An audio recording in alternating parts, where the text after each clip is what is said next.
नमस्कार, छत्तीसगढ़ कौशल्या भूमि में स्वागत है आपका। मैं हूं आपके साथ प्रियंका मिश्रा। बुलेटिन की करेंगे शुरुआत। छत्तीसगढ़ में बीजेपी की जीत के बाद अब मुख्यमंत्री को लेकर माथापच्ची शुरू हो चुकी है, जिसको लेकर बीजेपी के राष्ट्रीय नेता उम्मीदवारों से चर्चा करेंगे और मुख्यमंत्री को लेकर उनका मन भी टटोलेंगे। लेकिन मुख्यमंत्री की रेस में इस बार थोक के भाव में दावेदार हैं, जिसमें पूर्व मुख्यमंत्री रमन सिंह, प्रदेश अध्यक्ष अरुण साव समेत आधा दर्जन नेताओं के नाम शामिल हैं।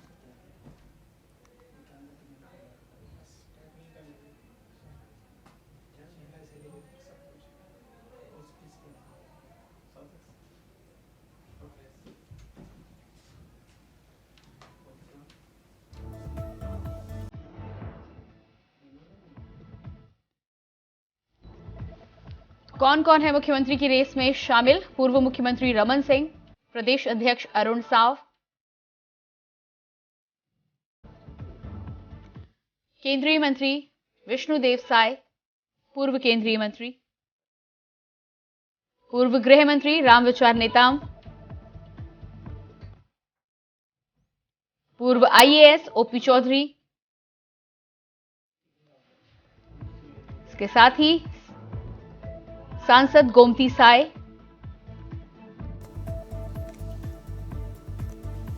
पूर्व मुख्यमंत्री डॉक्टर रमन सिंह।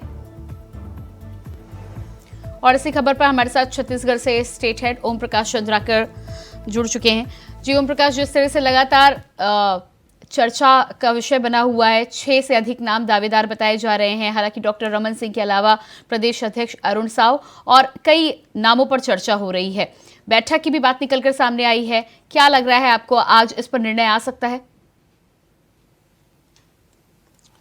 देखिए, जाहिर तौर पे ये संभावना व्यक्त की जा रही है कि आज शाम तक छत्तीसगढ़ में प्रदेश का मुखिया कौन होगा इसका फैसला आ जाएगा। जिस तरह से पूर्ण बहुमत के साथ भाजपा छत्तीसगढ़ में एक बार दोबारा वापस लौटी है 5 साल के वनवास के बाद, तो जाहिर तौर पे दावेदारों की भी लिस्ट फेहरिस्त जो है वो काफ़ी लंबी है। अगर देखा जाए तो छत्तीसगढ़ में दर्जन भर से ज़्यादा दिग्गज ऐसे हैं जो अपनी दावेदारी ठोक सकते हैं और वो सीएम पद के लिए उपयुक्त पाए जा सकते हैं। लेकिन फिलहाल यदि बात की जाए तो सबसे पहला नाम यहाँ पर पूर्व मुख्यमंत्री डॉक्टर रमन सिंह का आता है। रमन सिंह पिछले 15 सालों तक छत्तीसगढ़ में मुख्यमंत्री के तौर पर उन्होंने कार्यरत किया है और उनके जो छवि है वो भी साफ सुथरी यही कही जा सकती है। लेकिन दूसरी तरफ जिस तरह से पार्टी ये बात कर रही है कि किसी ओबीसी को उम्मीदवार बनाया जा सकता है या किसी आदिवासी चेहरे को उम्मीदवार बनाया जा सकता है, तो जाहिर तौर पे यहाँ पे एक नाम निकलकर सामने आते हैं जो वर्तमान प्रदेश अध्यक्ष हैं छत्तीसगढ़ के अंदर,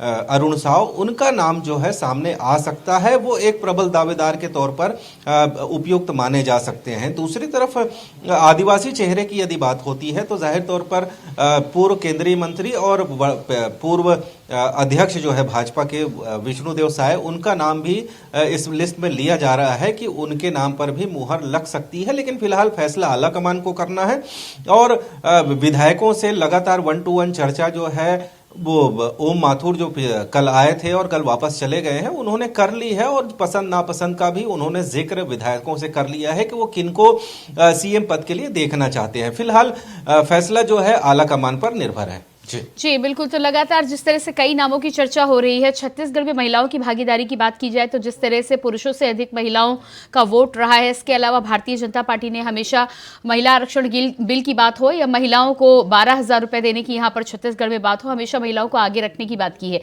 तो क्या ये भी माना जा सकता है कि आगे आने वाले लोकसभा चुनाव को देखते हुए महिलाओं के नाम पर विशेष तौर पर चर्चा की जाए?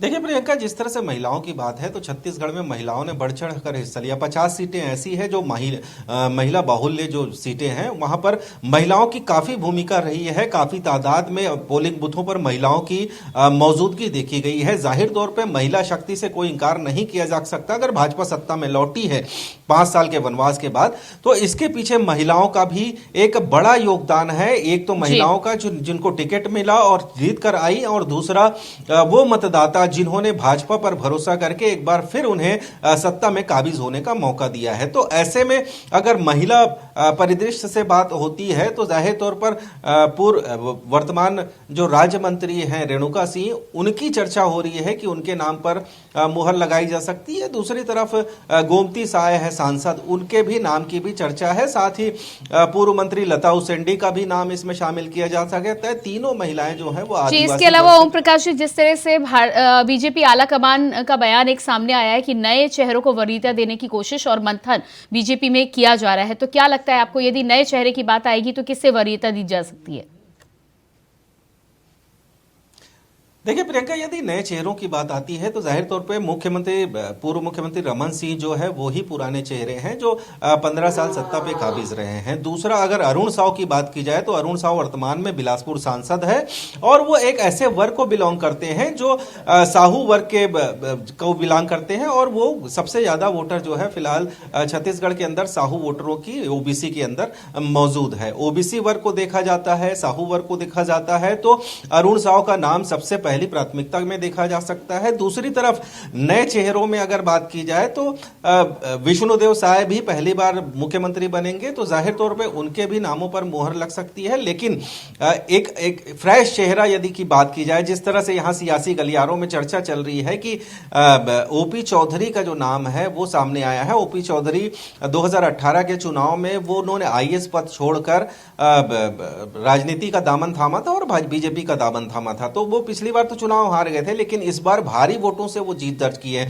तो उनके नाम की भी सब चर्चा जो है काफी महत्वपूर्ण मानी जा सकती है यहाँ के सियासी परिदृश्य में, क्योंकि लगातार ये कोशिश की जा रही है कि उनके नाम पर सहमति बनाई जाए। लेकिन दूसरी तरफ अगर बात की जाए, एक सार्वजनिक मंच पर प्रधानमंत्री ने ये कहा था कि इनको एक बड़ा आदमी बनाऊंगा, तो जाहिर तौर पर इसको लेके कयास लगाए जा रहे हैं छत्तीसगढ़ के अंदर कि बड़ा आदमी का मतलब क्या होता है, क्या इन्हें सीएम की जिम्मेदारी दी जा रही है।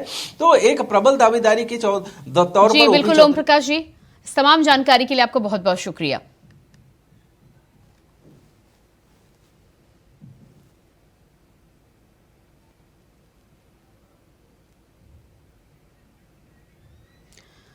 तो जिस तरह से लगातार आप नामों को लेकर तस्वीरें देख पा रहे थे, छत्तीसगढ़ में मिली बीजेपी को अप्रत्याशित जीत के बाद अब मुख्यमंत्री के नामों की चर्चा और साथ में साथ विचार विमर्श लगातार हो रहा है।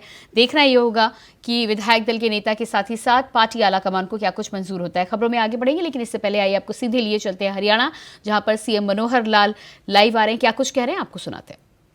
कुरुक्षेत्र जो हमारा एक तीर्थ नगर है, यहाँ के अपने स्थानीय विधायक श्री सुभाष चौधा जी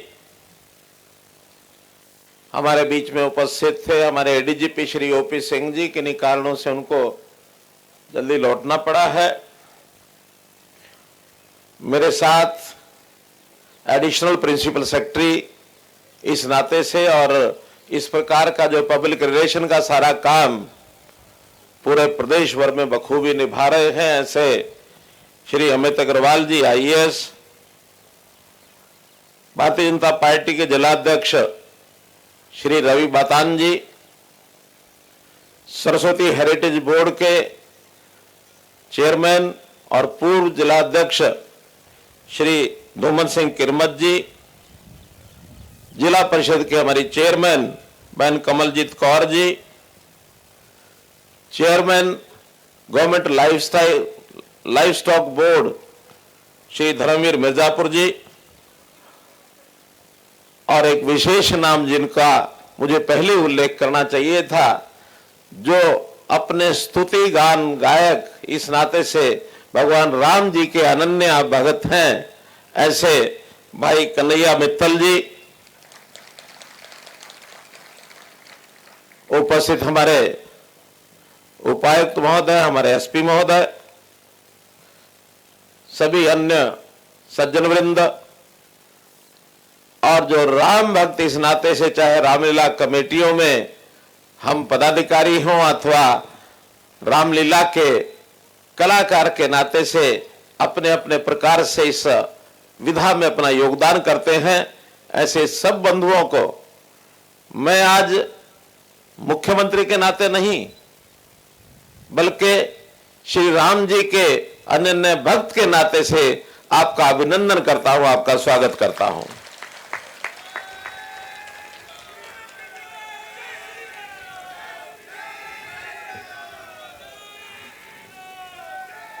साथियों,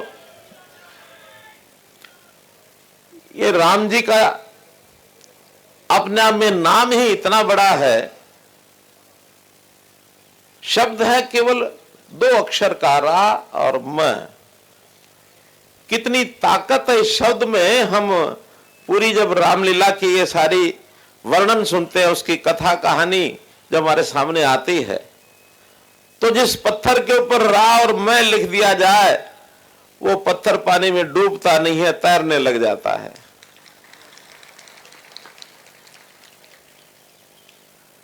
राम के प्रति अश्रद्धा रखने वाला व्यक्ति, जो राम जी को मानता नहीं है, उसको भी अगर ये कहा जाए तुम राम मत बोलो, बार बार मरा मरा बोल दो, वो भी राम राम बन जाता है और अपने आप उसकी गाड़ी तैर जाती है।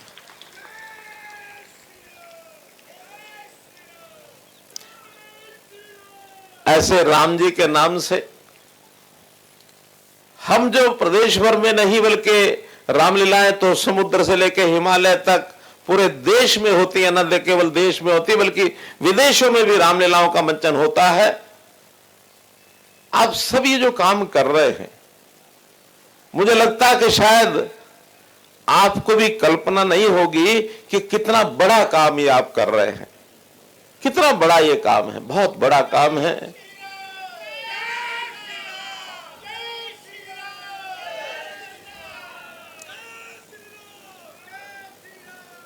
सदियों से अपने समाज के लोगों को संस्कारित करना, अपनी संस्कृति के साथ जोड़े रखना, उनके जीवन को कैसे सुधारा जाए, उनके जीवन में कोई कमी ना आए, न्यूनता ना आए, बुराई ना आए, कैसे उनको इस प्रकार के व्यसनों से बचाया जाए, इसमें रामलीला की बहुत बड़ी भूमिका है, बहुत बड़ी भूमिका है। जब रामलीला के मंचन के समय जो पात्र होते हैं, रामलीला के जो कलाकार होते हैं,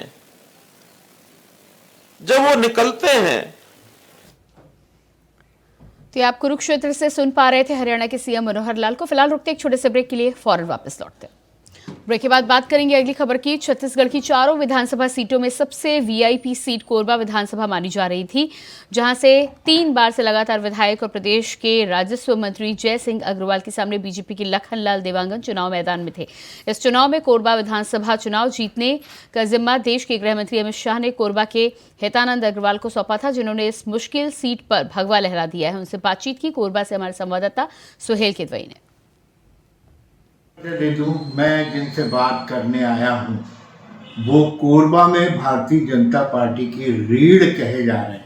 अभी जब से इत्तू भैया राजनीति में आए, पूरा नाम जो है हितानंद अग्रवाल है, जब से राजनीति में ये आए, इतनी तेजी से उभरे कि इनको यहाँ पर पूरी जिम्मेदारी भाजपा प्रत्याशी को जिताने के लिए सौंपी गई थी। इसके अलावा हम आपकी इनके बारे में यही बता दें कि जो स्थिति यहाँ चुनाव में थी भारतीय जनता पार्टी की, उसके बारे में लोग कह रहे थे कि किसी भी कीमत पर लखनलाल देवांगन चुनाव नहीं जीत सकते। किसके?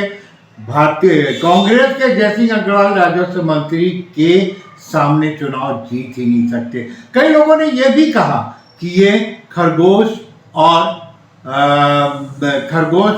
कछुए की दौड़ है, और वो साबित हुई। और भारतीय जनता पार्टी के जो लखनलाल देवांगन थे, उन्होंने न केवल कांग्रेस प्रत्याशी को शिकस्त दी, बल्कि 25,000 मतों से भी ज़्यादा उन्होंने मतों से ज़्यादा में से उनको शिकस्त दी। हितानंद अग्रवाल हमारे सामने हैं और इनसे हम 1 to 1 इंडिया वाइज इनसे बात कर रहे हैं, और इनसे हम पूछेंगे कि आखिर वो कौन सी जड़ी बूटी थी जो इन्होंने मतदाताओं को दे दी। धन्यवाद सोहेल भैया, आपके चैनल इंडिया वॉइस का बहुत बहुत धन्यवाद, स्वागत करता हूं, अभिनंदन करता हूं। और यहाँ पे जो परिणाम आया है वो पहले से और भारतीय जनता पार्टी के कार्यकर्ता पदाधिकारियों को ये अंदाज लग चुका था कि इस बार कोरबा की जनता भारतीय जनता पार्टी के साथ है।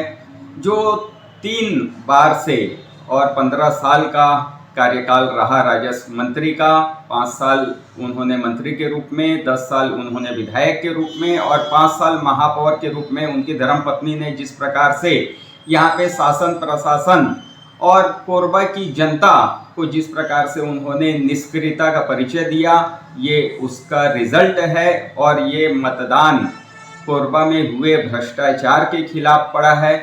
आप देखेंगे चाहे बालको चले जाइए, राखड़ से पूरा क्षेत्र पटा हुआ है, कोयले से पटा हुआ है, ट्रकों के जाम से पटा हुआ है। उसी प्रकार से आप कुसमुंडा चले जाइए जहाँ की रोड का निर्माण स्वयं राजस्व मंत्री ने ठेका लिया, पिछले 5 वर्षों से बना नहीं है। वो एरिया कोरबा से कट चुका था, चाहे कटघोरा क्षेत्र का एरिया देख लो, चाहे चापा जाने का आप देख लीजिए। रोड की स्थिति पूरी खराब रही पिछले 10 सालों में और पिछले 5 सालों में और ज़्यादा खराब हो गई रोड की स्थिति। ये तो धन्य है कि केंद्र सरकार का कि NHI का काम चालू हुआ, केंद्रीय उपक्रम NTPC SCCL ने कुछ रोडों का काम चालू किया। तो जो यहाँ के स्थानीय विधायक की निष्क्रियता रही है, उनका भ्रष्टाचार रहा है, लोगों के दुख सुख से उनको कोई मतलब नहीं रहा है। जनता के अंदर ये गुबाल पैदा हो चुका था कि इस बार परिवर्तन करना है और परिवर्तन की एक लहर थी। और भारतीय जनता पार्टी ने लखन देवांगन जी के रूप में हमको एक योग्य प्रत्याशी भी दिया। खबर गैरोला से है, जहां जिले में बदला मौसम का मिजाज। सुबह से ही हो रही हल्की बारिश और ठंडी हवाओं ने इलाके में ठिठुरन बढ़ा दी है। बारिश के चलते किसानों को फसल नुकसान की चिंता सताने लगी है। बिगड़े हुए मौसम का स्वास्थ्य पर भी असर देखने को मिल रहा है। 16 डिग्री तापमान गौरोला में दर्ज किया गया।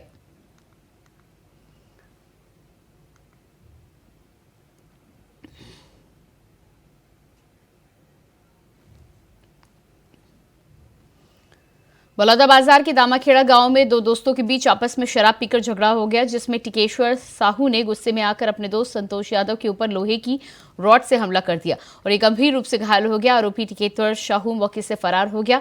राहगीरों ने घायल संतोष यादव की सूचना परिवार वालों को दी है। परिवार वालों ने तुरंत घायल संतोष यादव को शासकीय अस्पताल में भर्ती कराया। वहीं डॉक्टर ने गंभीर रूप से घायल संतोष यादव को रायपुर मेकाहारा रेफर कर दिया, जहां उनकी हालात नाजुक बने हुए हैं। आरोपी पर पुलिस ने तत्काल धारा 307 25 आर्म्स एक्ट के तहत लगाकर गिरफ्तार कर लिया है।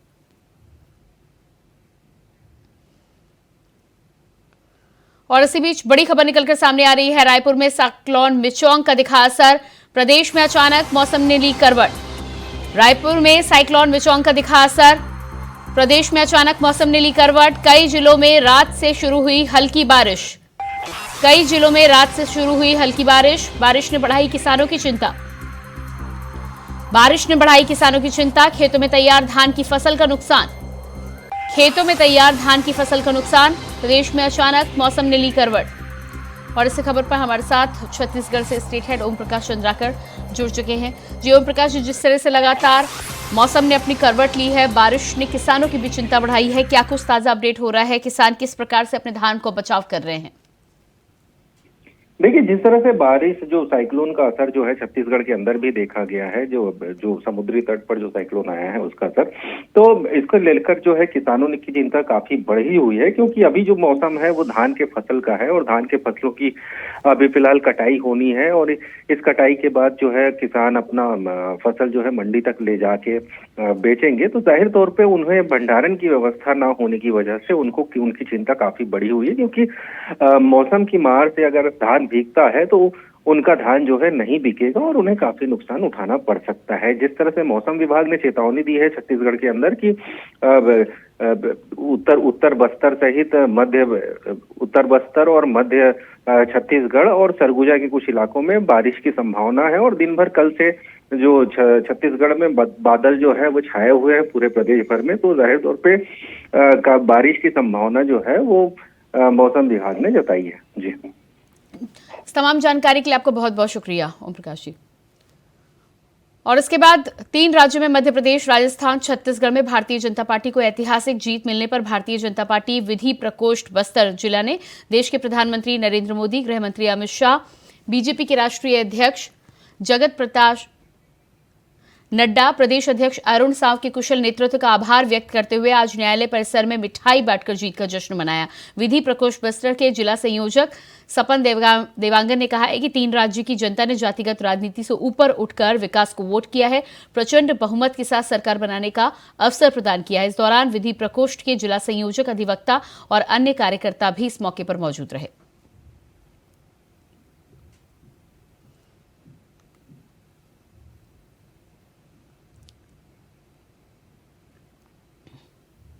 छत्तीसगढ़ में बीजेपी की सरकार बनने पर छत्तीसगढ़ के 2 करोड़ 3 लाख मतदाताओं को बीजेपी के प्रदेश अध्यक्ष अरुण साव ने धन्यवाद ज्ञापित करते हुए कहा कि आप सब ने जो भारतीय जनता पार्टी पर भरोसा किया है, राज्य को कांग्रेस के कुशासन से मुक्ति दिलाने के लिए और मोदी की गारंटी पर जो भी भरोसा किया है, इसके लिए आपका बहुत धन्यवाद। आप सभी का आभार। निश्चित रूप से हम छत्तीसगढ़ की खुशहाली और तरक्की के लिए काम करेंगे। मोदी की गारंटी आप लोगों तक जल्द पहुंचे और आप अपने किए हुए घोषणा पत्र के वादे पूरे करने के लिए हम प्रतिबद्ध हैं। 2 करोड़ 3 लाख मतदाता भाइयों एवं बहनों, आप सभी को मेरा प्रणाम।